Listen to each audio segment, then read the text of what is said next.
Issue 82. We start out with the first cutscene of Sonic Adventure, with Sonic thinking about how much he enjoys the city, and then seeing the bullets of the police falling out of Chaos Zero harmlessly, because this comic actually has the guts to show the bullets. Wait, didn't it get fed with Master Emerald shards before this? Why does it look exactly as weak as when Knuckles found it? The fight with Chaos Zero was pretty unclear. Did Sonic use his homing attack for the first time here or not? I mean, he says he's doing a triple Sonic spin, which I guess could be the homing attack being incorrectly named, but it just looks like the spin dash and not too big of a deal is made out of it. He ends the fight off with an impressive tornado move, and after Chaos Zero leaves, wow, straight to Knuckles' backup story, literally just a paragraph. That's a new record. Actually, this is considered to be part of the same story. It seems weird because usually Knuckles and Sonic's stories are separated. With some waste of time establishing text at the top of the first panel, Knuckles gets hit by a bunch of black dots in the ruins and starts feeling woozy and seeing colors flash before his eyes. What, more drugs? Wait, that's supposed to be Tikal talking to him? She doesn't look like her at all. That's actually really annoying, even if I do love her new design. Knuckles is as skeptical as ever as he gets irrationally paranoid of her, and Tikal stays patient with him instead of reacting to the skepticism at all, and starts giving him exposition by just talking right to him while showing a vision. This is certainly different from the games, where Tikal could be mistaken for literally sending people into the past to show them stuff, while she almost never actually talked to them. Her story begins long ago, when a boatload of echidnas left Albion, but unfortunately these colonists had settled in the Cat Country, unbeknownst to them, and soon began fighting for their lives. The warrior caste known as the Knuckles clan decided to stay and defend their territory because of course they wanted to, but the scientists wanted no part of it and left. Well, at that point there's no point in the echidnas staying there without the scientists making stuff like air conditioners and medicine for them. Basically anyone who didn't follow the scientists constrained themselves to the Dark Ages. This is the third time an echidna race has done that to themselves. Starting to be a record. Many years later, Tikal explains that her father was angry from the betrayal by those who needed the Knuckles clan in the first place to mount the expedition. You mean the scientists? They then found the Mystic Ruins, wondering who built them and why, and discovered the Chow. Wait, Knuckles recognized the Mystic Ruins architecture as being like echidna-like. So, the echidnas didn't originally build the Mystic Ruins? Did some other tribe and then the echidnas modified it so that Knuckles would recognize it as the echidna architecture? Tikal's father immediately got a message about the cat creatures from one of his scouts and showed concern for his daughter's safety by telling her to stay behind in the ruins while he gathered his troops for battle. Tikal proceeded to disobey that order and try to communicate with the Chow. To her surprise, she could magically understand them, I guess with her echidna powers, and befriended Chaos Zero afterwards. However, it soon happened that the only thing that would let her people win over the cat creatures was the 7 emeralds belonging to the Chow. I really like this, how they give more of a legitimate excuse to the echidnas wanting these emeralds, rather than them just wanting world domination, because they're evil. And after we see a flash of light in front of Tikal as she actually witnesses something like her people being vaporized by Chaos Zero, Knuckles points out that this doesn't explain how Tikal got to be the way she is.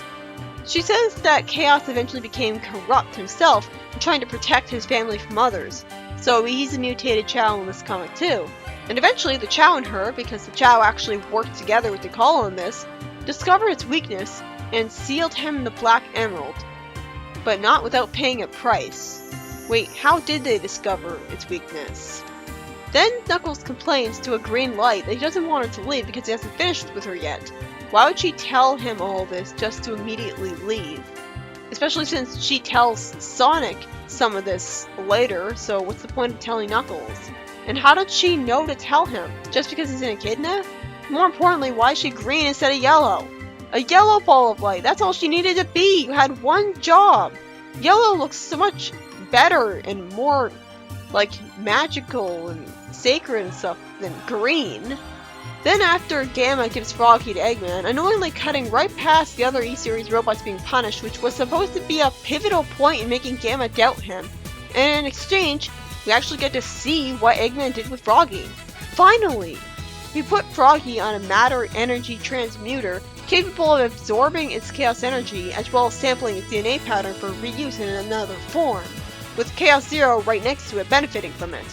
Then Eggman acts as if Chaos Zero looks really different when he looks the same to me, and we cut to the cat people, one of whom had me misread by outsiders as bullshitters for some fucking reason, being irrationally suspicious of the Chaotix.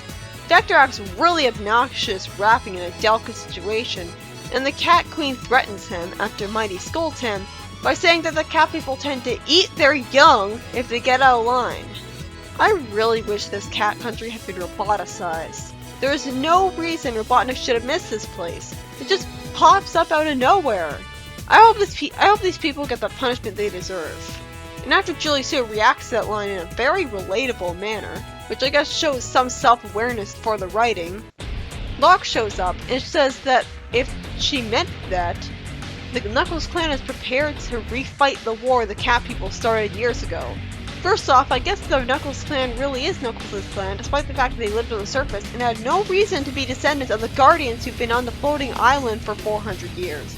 Otherwise, why'd he say the Knuckles clan and not the Echidnas of Angel Island? And second, why'd he say years ago as if the war was very recent? Wouldn't it be like a century ago? Well, Dakal never said it was. She never specified how long ago her time was. Then we cut back to Gamma, with narration confusingly seeming to talk to Gamma, as I wonder who the hell that person doing the talking is. It tells Gamma that his sensors are registering familiarity with the raw materials and components in front of him, but its shape is alien. And then I'm assuming Gamma's remembering when Eggman first activated him. So after we get Gamma's first two cutscenes out of the way, we very briefly see him go to find a frog, and then we see the E-Series robots being tracked and beamed away. Why the hell couldn't we have seen that earlier? Considering this was a comic, I was expecting Gamma to be shown with a thought bubble, having more of an actual reaction to seeing that. But instead there's no reaction. This isn't very interesting. Then the narration seems to talk to Gamma annoyingly again, scolding him for moving about on his own, and wonders if he has a soul. The narration tells Gamma to worry about Amy's tone of voice and Eggman potentially killing him all of a sudden. Then the narration wonders what it is about the Mobians that causes him to activate his self-diagnostic program. Is it them being so different from what he's used to? Or his memories equating roboticization of their kind with Eggman's destruction of robots? So I can only assume that Amy revealed to Gamma what roboticization was by asking if he was going to do that to her, and that made him feel even more sympathetic to her. Huh, Gamma destroyed the bars rather than opening them like he had in the game. That's a pointless difference. The story ends with the narration saying that now that Gamma can experience loss and regret, how does it feel to be sentient? What loss? He didn't lose anything. This issue was by Carl Bullers and involved Sonic having his first cutscene from SC1 ripped off, but annoyingly not having Sonic use a homie attack, so I have to wonder when he will learn it then.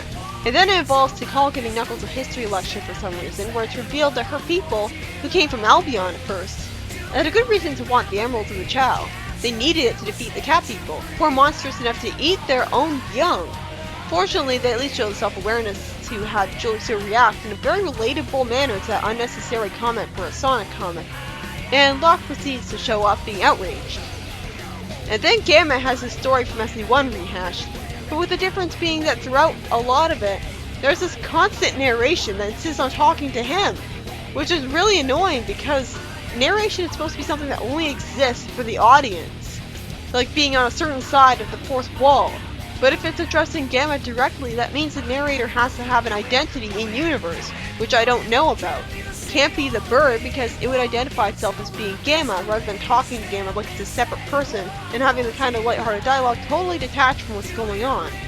But yeah, the narration at least does stuff to explain Gamma's change of heart, having him wonder if Eggman will execute him like he seems to do to the other robots, and actually relating to Amy's fear of roboticization, realizing that Eggman should be stopped. I guess if they allowed actual dialogue between the two, it'd mostly just be rehashing dialogue in the games anyways, but still. It makes me feel very detached from the situation unfolding because it's just narration that doesn't stay on the right side of the fourth wall, and instead makes me wonder why Gamma isn't reacting to it if it's talking to him. So yeah, next up is Sonic Super Special issue 13.